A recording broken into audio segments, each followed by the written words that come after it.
give me your loyalty. Cause I'm taking the world, you'll see. They'll be calling me, calling me. They'll be calling me royalty.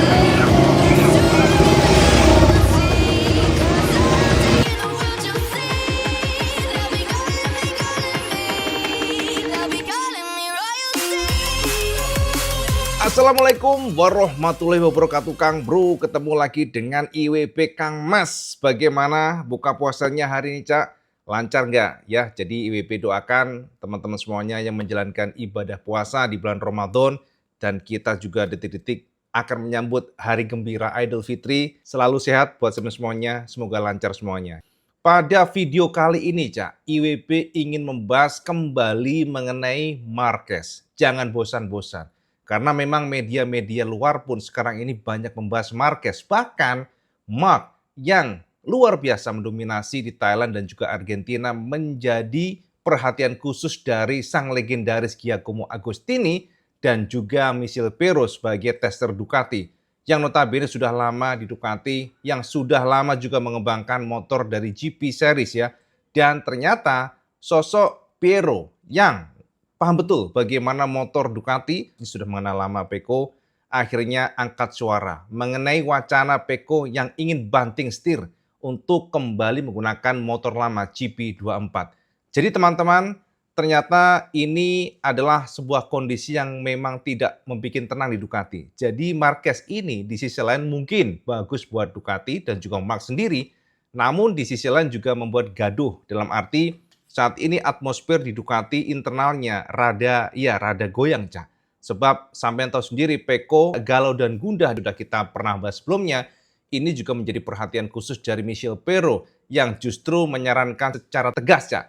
Kalau bisa Pecco jangan ganti motor. Menurut Michel Pero, Pecco harus tenang karena begini, Cak. Pero memiliki pandangan berbeda. Pero menilai bahwa Marquez dan Pecco adalah dua pembalap yang berbeda pula. Gayanya berbeda, talentanya berbeda, karakternya berbeda. Kalau Marquez memang sosok yang adaptif, pembalap yang sangat gampang beradaptasi. Sama ingat bagaimana kiprah sepak terjang Marquez di Moto2?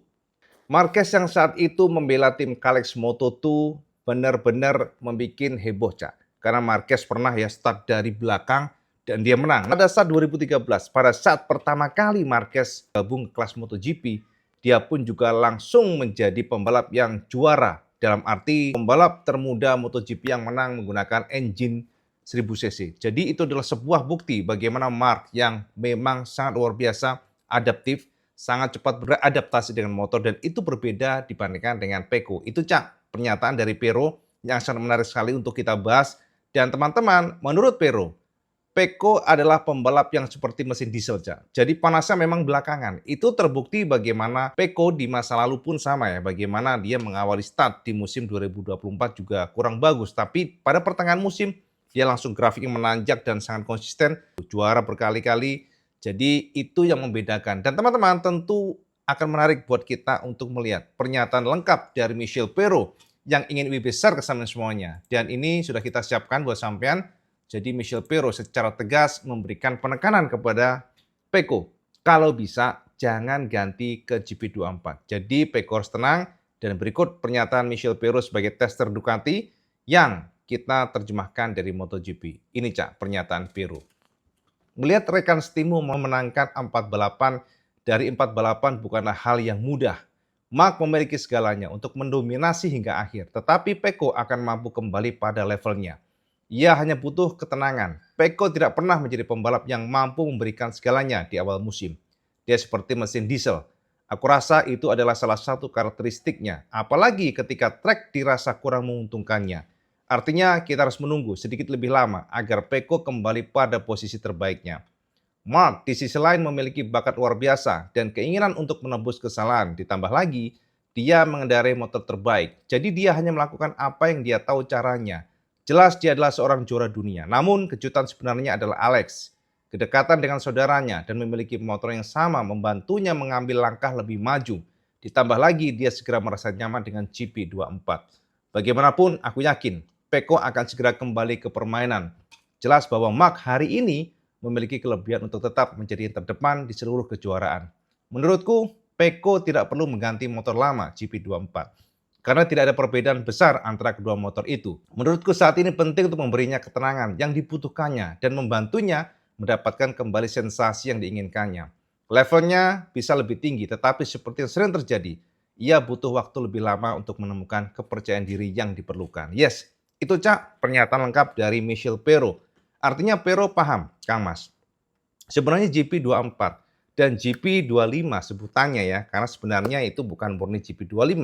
Mengingat kemarin sudah diperhitungkan sedemikian rupa berdasarkan masukan dari para pembalap, Ducati pun akhirnya menggeser engine murni yang GP25. Dihomologasi, akhirnya masuk adalah engine yang GP24 yang sekarang digunakan oleh para pembalap seperti Fabio Antonio, kemudian Pecco dan juga Marquez. Ini adalah sebuah engine berbeda, Cak. Engine GP24 level up. Karena memang ada beberapa perbedaan, khususnya dari sisi ECU-nya. Jadi ada perbedaan dari sisi tuning dari elektroniknya. CU berbeda, masih bukan berbeda dari brandnya, Cak. Tapi settingan-settingan yang disesuaikan dengan karakteristik yang baru. Karena memang yang GP25 sekarang ini, yang sebenarnya adalah engine GP24 level up, itu menggunakan swing arm yang berbeda dibandingkan dengan GP24 murni atau full spek seperti punya Alex Marquez.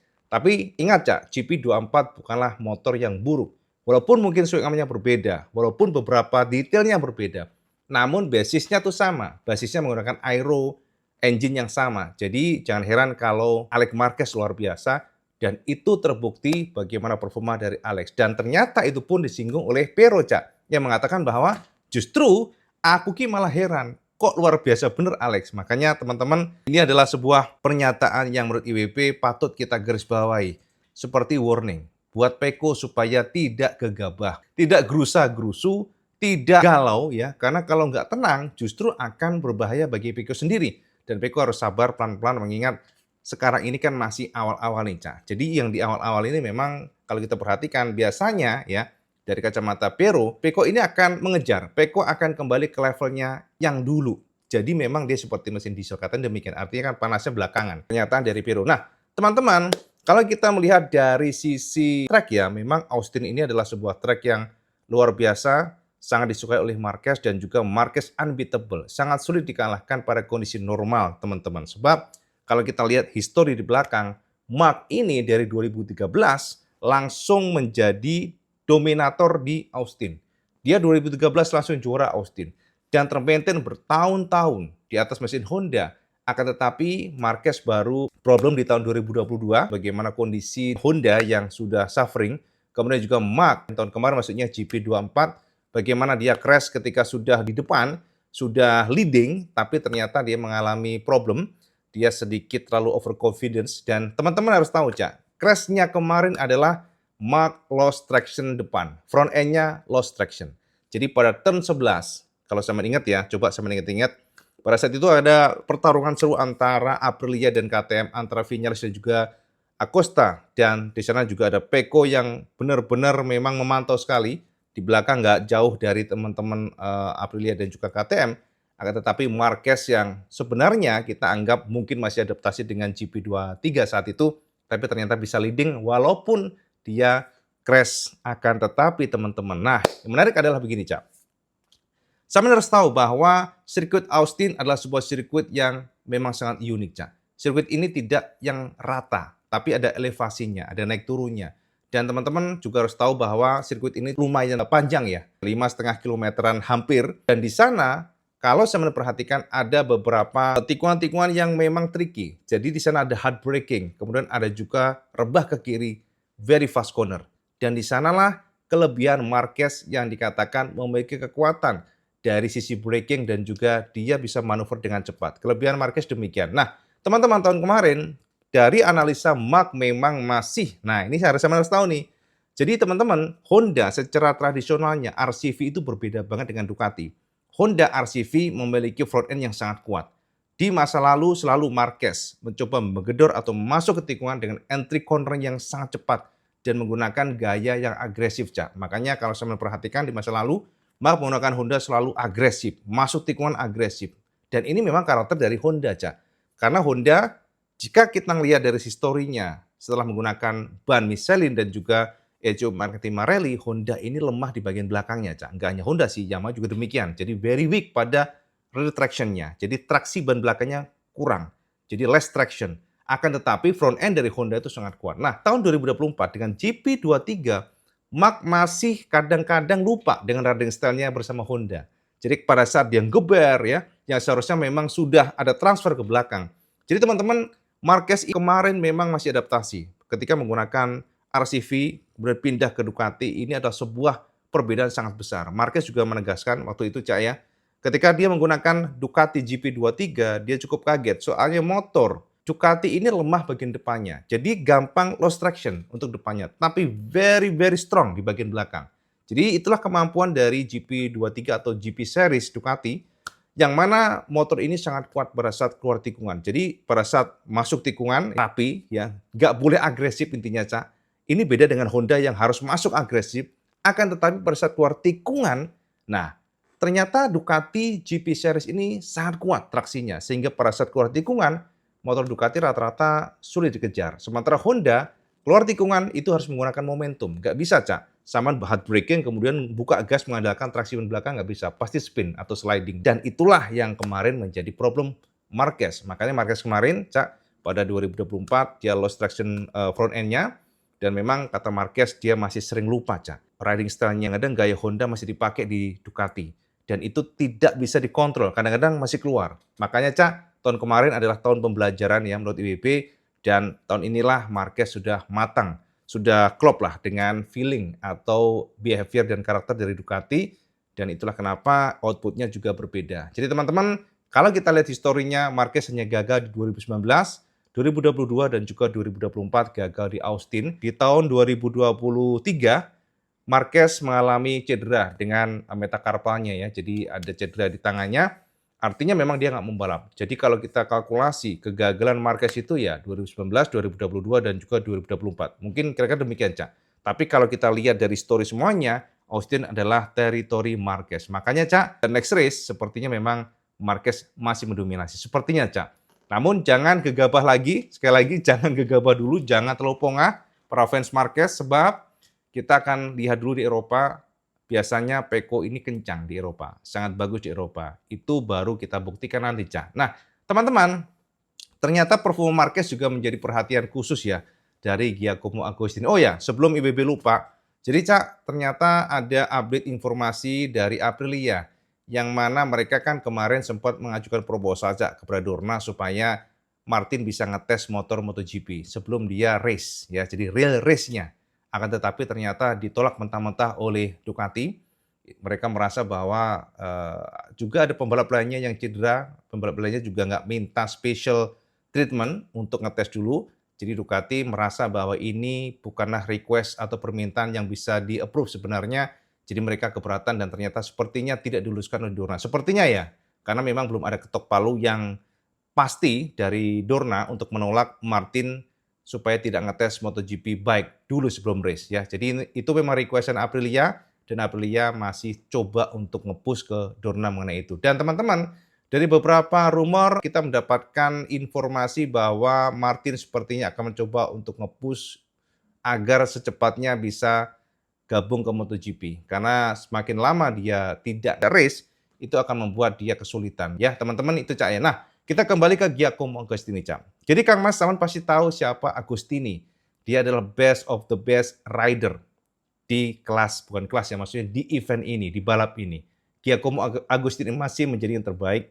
Agostini masih menjadi the winner dari segala yang ada untuk rekodnya. Jadi kalau kita lihat Kang Mas ya, Giacomo Agostini adalah pembalap yang tak terkalahkan hingga sekarang. Bahkan Valentino Rossi pun nggak bisa mengalahkan, karena Agostini memang memiliki rekor yang saat itu ya memungkinkan dilakukan, mengingat dulu para pembalap MotoGP ataupun pembalap GP500 mereka bisa ikut di kelas bawahnya. Jadi membalap di GP500 atau 500 cc mereka juga bisa secara langsung ikut di kelas 300 cc. Jadi itu yang membuat para pembalap era modern sulit untuk mengejar Giacomo Agostini. Tapi ternyata Kang Mas, Agostini sekarang justru memberikan komennya bahwa dia cukup khawatir Marquez bisa saja menyalipnya.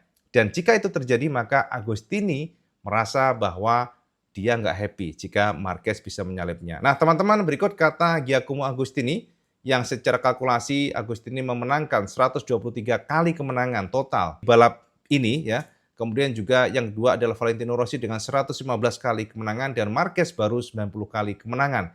Jadi, apakah memungkinkan bagi Marquez untuk menyalip atau mengejar Rossi ataupun Giacomo Agostini? Berikut pernyataan lengkap dari Giacomo Agostini ya yang memberikan penekanan bahwa dia cukup khawatir Marquez bisa menyalipnya. Berikut kata Agostini setelah melihat performa Marquez di Thailand dan juga Argentina di sini, Cak. Semoga saja tidak. Tentu saja aku doakan dia tidak berhasil melakukannya, maksudnya menyalipnya, Cak ya. Jika suatu hari dia berhasil melakukannya, jelas aku tidak senang. Namun, aku akan mengucapkan selamat kepadanya. Karena jika dia bisa melakukannya, dia pantas mendapatkannya. Menurutku tahun ini, ia menargetkan untuk meraih juara dunia ke-9 guna menyamai Rossi. Dan jika ia berhasil, target berikutnya adalah juara dunia ke-10. Mark pasti sedang berpikir ke sana. Aku rasa setiap pembalap akan melakukan hal yang sama, karena menang itu adalah hebat. Harus kita akui, dia seorang juara dan aku tidak mengerti mengapa ada begitu banyak kebencian terhadapnya. Apakah gara-gara clash dengan Rossi? Namun itu adalah masalah pribadi. Mental seperti ini seharusnya tidak boleh di olahraga ini. By the way, Bagnaia adalah seorang juara.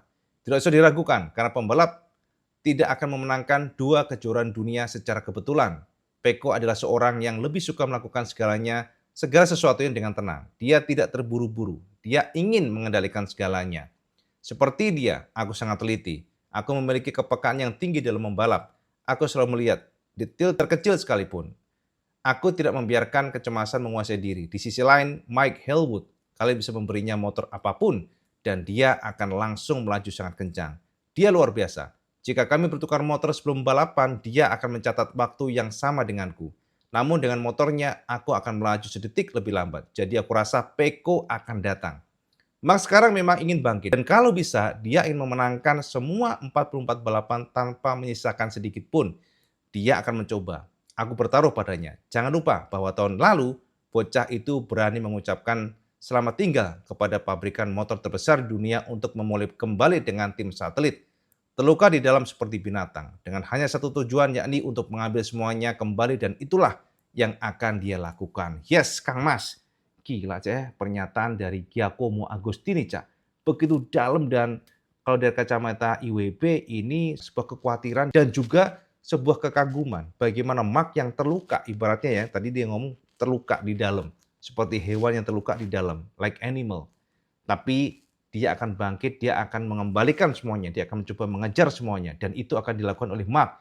Bahkan Agostini percaya, Mark saat ini membidik untuk mengalahkan Rossi, ya, itu targetnya dia, meraih juara dunia ke-9, dan kalau memungkinkan, jika dengan menggunakan Ducati, peak-nya, IWB sudah katakan kemarin, jika peak-nya di-maintain oleh Mark sampai umur 35 tahun khususnya ya, dengan kondisi Ducati yang dominan seperti ini, bukan nggak mungkin Valentino Rossi akan didekati oleh Marquez atau mungkin dikalahkan oleh Marquez. Karena memang pernyataan Agostini sudah sangat jelas, tujuan Mark adalah juara dunia ke-9 dan setelah itu juara dunia ke-10. Apakah memungkinkan?